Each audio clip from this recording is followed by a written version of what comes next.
Hi, just before we begin, I wanted to take a short minute to talk to you about how you can get your hands on something new from the Welsh History Podcast.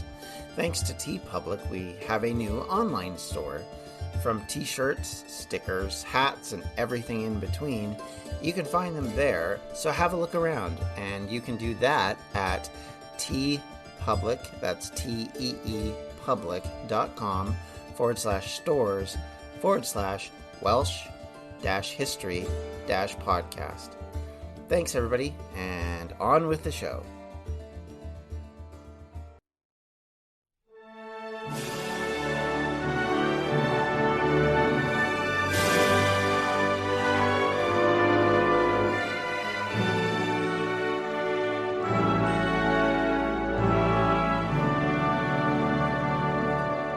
Welcome back to the Welsh History Podcast, episode 150, Sundogs and Vengeance. In the days after Wakefield, the entire situation was still very much in flux. Far from creating a peaceful end, the death and gruesome revenge against the Duke of York had left his younger son, Edward, Earl of March, very much alive and likely out for vengeance as he massed forces in Ludlow.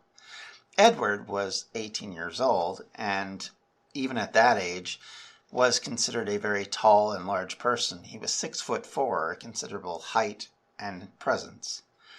And, most importantly, he was furious. In Wales, the Earl of Wiltshire, James Butler, arrived from Ireland, and joined with him were Irish, French, and Welsh troops, led by Jasper Tudor, which included someone we haven't mentioned in a lot of the recent podcasts, Owen Tudor, his father. These forces were marching towards Hereford, a town all too familiar with attacks from Wales. Obviously, the preparations that had begun in protecting Wales from the Yorkist invasion had allowed the Lancastrians to move freely and made it so that the southern part of England was still under threat. While this was happening, Margaret and her Scottish allies and northern lords moved south. The 20,000-strong army was threatening to take back London, and fear gripped the Yorkists. With the Tudors massing in the west and the Queen in the north on her triumphal march, it left Edward in a bit of a pickle. He needed to stop one of these forces, and the north was likely the most dangerous to his position. But Yorkist supporters in London used the threat of foreigners, Scots, Irish, and particularly the French, as a way to drum up nationalist support against this, in quotes, invading force. The Queen, of course, needed to free her husband, and the only way she could claim legitimacy for her son as heir was to rescue Henry VI, who was still in the hands of the enemy. In the early part of 1461, knowing that he had to face both of these parties, Edward made a decision that he needed to avoid these two groups from meeting up. If the Tudors combined their forces with the Queen's, then it would be the Yorkists who would flee London, and all advantage that they had had over the past few months would be gone. And the Tudors, for their part, must have felt that they had the Yorkists on the run. On February 2nd, 1461, on a road from Aberystwyth to London, the armies of the Tudors and Wiltshire, who had met just east of the Welsh border, combined to march towards Hereford. The battle, which would come thanks to Edward's decision, was called the Battle of Mortimer's Cross. In the Yorkist camp, you have to wonder how on earth there was any morale. Their leadership and obvious heir were killed, as obviously Edward's older brother Edmund was one of those who had been executed, and little was left to oppose the royalists and their retinue. But if there is one thing we have learned over the past few months recounting the War of the Roses, is that neither side would give in. No defeat was too terrible. No crushing victory or soul-stealing defeat was enough to end the animosity, as long as there was major players on both sides and an army to support them. And yes, it would take the elimination of almost all of these major players to bring the fighting to an end. Edward had the upper hand in this battle because he had the advantage in men, and more importantly, in experience with battle-hardened soldiers, as we mentioned previously. In his leadership group were old enemies of the Tudors, Walter Devereux and the Herbert brothers, who had been enemies for over 10 years now in South Wales. Once again, the Yorkist troops were much better and more experienced, so with both things at his command, the younger leader was more than a match for the Earl of Pembroke, Jasper Tudor, and his allies. The morning of Candlemas was both clear and cold. Edward and his forces looked to the sky, and it was there that they saw an optical illusion known as a perihelion, or as sundogs. This is where the sun appears to split into multiple versions of itself. It's a very interesting thing if you look at it, and it only happens because of certain conditions. Sundogs are commonly caused by refraction and the scattering of light from plate-shaped hexagonal ice crystals, either suspended high and in cold cirrus or cirrostratus clouds, or drifting in freezing moist air at low levels as diamond dust, as it's called. So effectively what it does is it acts like a mirage, creating an appearance of, in this case, 3 separate suns in parallel to each other. So that alone points to how cold the day must have been, because you don't get ice crystals in a weather which is generally warm. And so it's a condition that has to happen in the winter and has to happen in very cool to cold conditions. Immediately amongst Edward's troops, it was seen as an ill omen. But Edward, ever the canny leader, turned it on its head by proclaiming that this was the Trinity shining down on them. Rather than a sign of impending doom, it was a sign of divine intervention. Edward theatrically got down on the ground in front of his men and gave thanks for this sign of divinity. He also added the sun in splendor to his badge. This was a momentous event, which seemed to happen right before a decisive battle, and one that was seen as a sign of fortune in later life. What Jasper and company thought of it, of course, we're never told, and because it adds to the overall story, you kind of understand why. The Lancastrians arrived after a forced land march, trying to meet up with the Queen, so they had rushed across Wales to do such.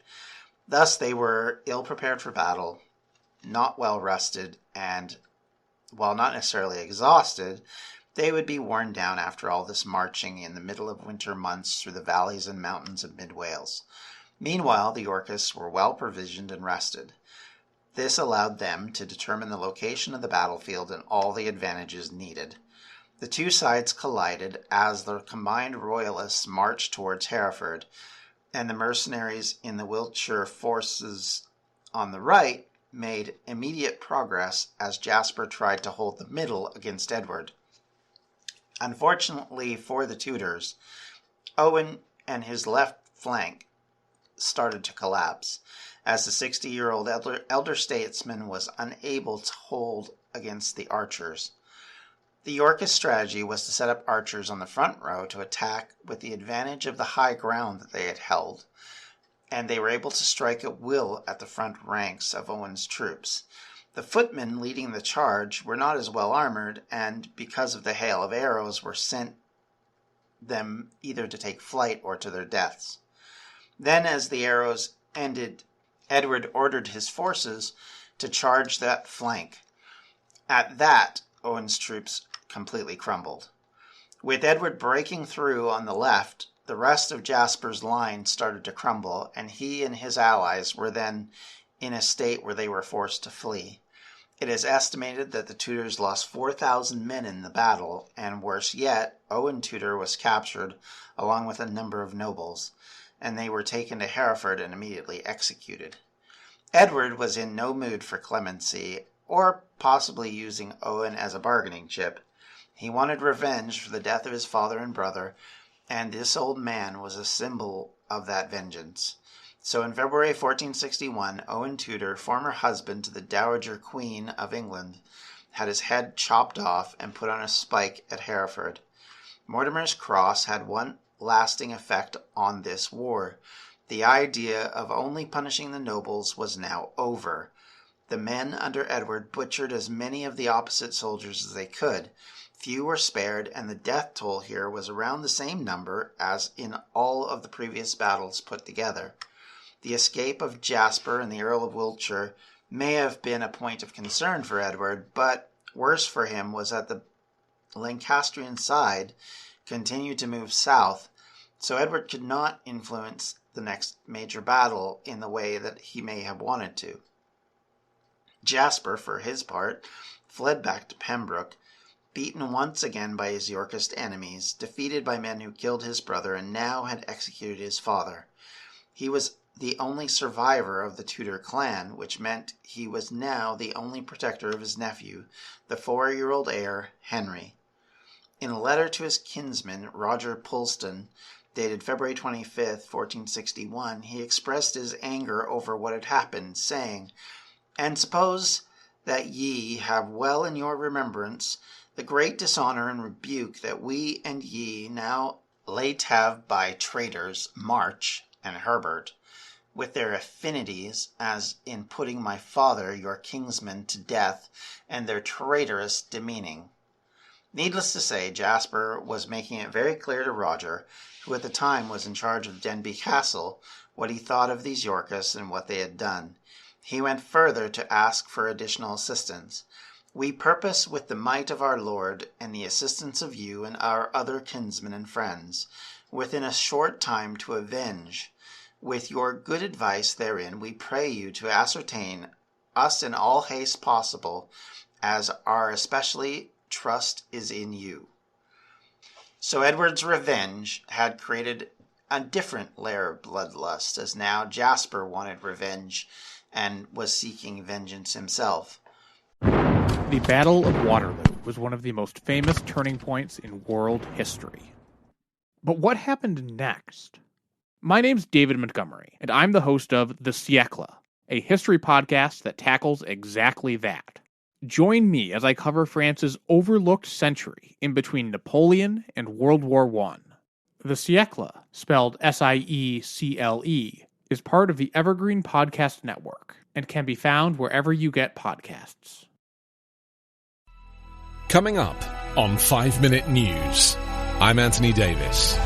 You might think it's partisan because maybe it's critical of one side or the other, but it's not. It's just the truth. And I think that's also something that's kind of unusual for Americans listening to the radio or to podcasts, because the news landscape in the States has been so partisan for so many decades. So 5 Minute News is verified, truthful, independent, unbiased, and essential world news daily.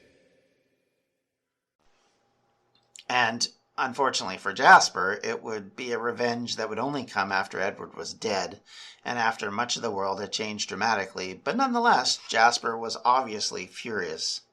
On February 17th, 1461, the Lancastrian army met Earl Warwick at the Second Battle of St. Albans.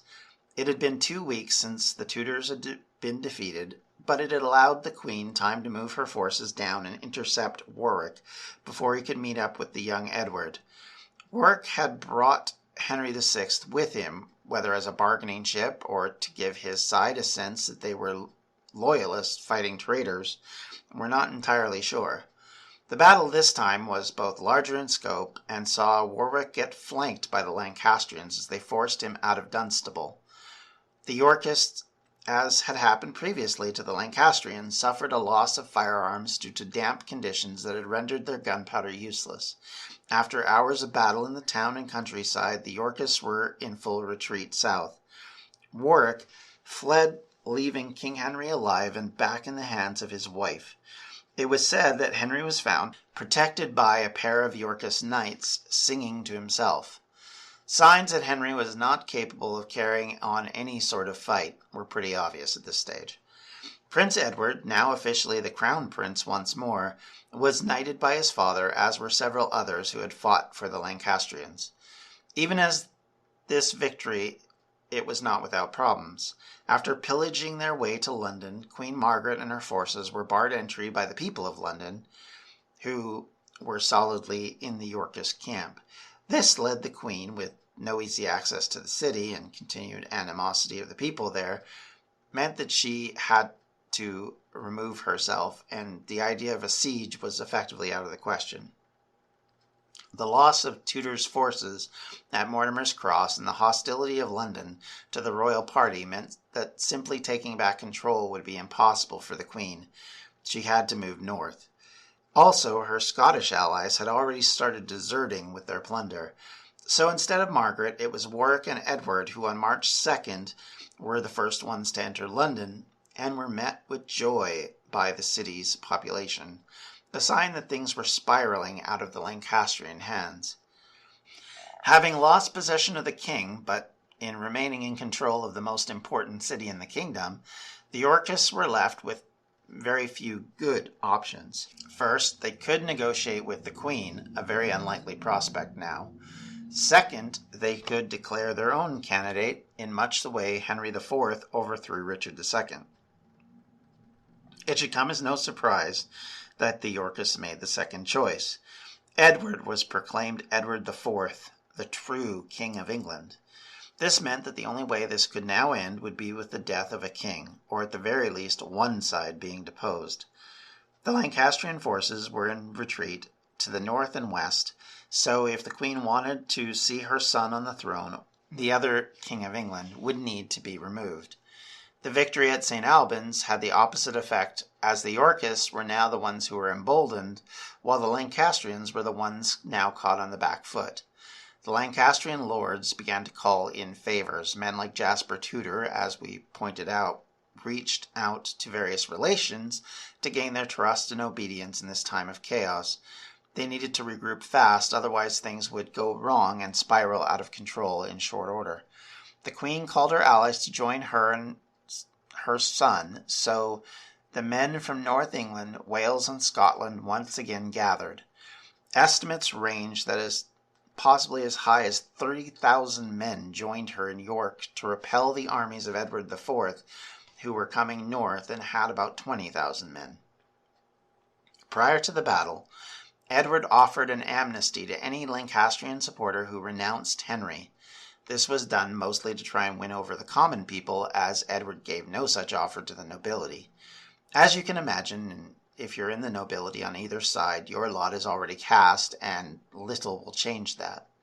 The main Yorkist army left London in late March to confront the Queen. Lord Suffolk and Fitzwalter reached Ferrybridge on March 28th, and had started to rebuild that bridge which had been destroyed previously, when the light cavalry of Lord Clifford, the Lancastrian lord, collided with them in a battle that saw the Yorkists initially seem to retreat. However, as they were retreating, Edward sent more reinforcements to the bridge and, crucially, flanked the northern side of the bridge. With these two forces squeezing, Clifford was forced to flee, and because of this, he would then be ambushed once again and die to an arrow. The fight was the first in a string of bad news for the Lancastrians. On Sunday, March 29th, a blizzard came rolling in and made conditions even worse. But by 9 a.m., the two sides had positioned themselves in a field south of Towton. The battle for England was now on. The battle was one of the bloodiest in English history. It went on for 10 hours during a winter storm that blew into the faces of the Lancastrians, driving snow at them as arrows fell. And if you've ever walked in snow where the snow is blowing at you, it's very difficult to see because it causes your eyes to tear up, and you basically what ends up happening is, whether by design or by accident, you end up closing your eyes to it. And of course, that leads to you not seeing things coming at you, which is also problematic, needless to say, in a battle like this. And because of all of this, the other thing that was effective was the development of hand cannons, which were basically the early pistols, and real cannons and other artillery, which were fired off as well. So adding to all of this carnage, you have bullets and cannonballs hitting everywhere, and these new instruments of destruction, while hardly reliable, were at times, of course, likely to kill the wielder as much as it was the people they were attacking. They still caused havoc. Eventually, Somerset, leading the Lancastrian centre, moved his men down to attack the Yorkists hand to hand, and the real fight was on. Fighting in this era, up close and personal, combined with a winter storm, made the surface likely something appalling. Blood and gore would be everywhere, and one of the actual hazards of the battle was to slip between the blood, ice, and misery, only to then get overwhelmed because of it. Edward's command to give no quarter to the nobility also did little to save the common soldiers. The Lancastrians' lines started to come apart by early afternoon and folded in almost on itself, getting twisted so that some were fighting in the opposite direction of where they started in the morning. They were then pushed into the bloody marsh at the base of one hill, meanwhile having archers who were standing at the top of it firing down on them. Eventually, the line broke and the Lancastrians' bigger army with more nobles collapsed and started to flee. This allowed the Yorkist cavalry the opportunity to rake Lancastrian soldiers desperate to make their escape. As they went north, their previous work at disabling the bridge back in Taunton meant that they could not flee and had to swim across what was a freezing river to try and escape, and many more ended up drowning or freezing in the water. The death and destruction was the reward of all of this battle, and at the end of the day, thousands of men had died. According to a chronicler of the day, 28,000 men died in the area south of Taunton. Most of the supporters of the Queen paid the price with their lives, and few were able to escape. The remaining Lancastrians fled to Scotland, escaping with their lives and little else. The disaster was now complete. The Yorkists now ruled, and Edward IV would officially be crowned in the early summer as the first Yorkist king. In the process, the clock was now ticking on the life of the Earl of Pembroke, Jasper Tudor, and he knew that he had no real choice. He had to flee with his small family or face death. Thank you all for listening. I appreciate everybody who listens to this podcast. Thank you so much for those that are able to actually help support this podcast financially. While certainly not a requirement, it is certainly wonderful, and it does help me buy the books I need and the equipment I need to continue to make this podcast as good as I can, to do the research I need to do this. So thank you very much.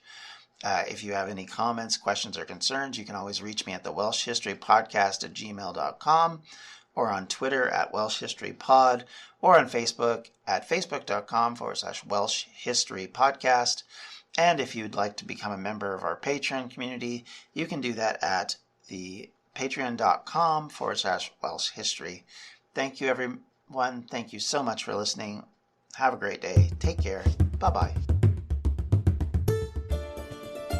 This has been a Distractions Media production. For more info, you can check out everything we do at distractionsmedia.com.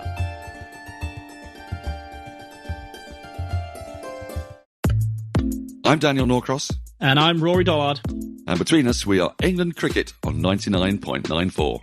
We'll be every week looking at the ups, the downs, the runners, the riders, the news and the views on all things English cricket. And believe you me, there are plenty of ups and downs. Join us, England Cricket, on 99.94.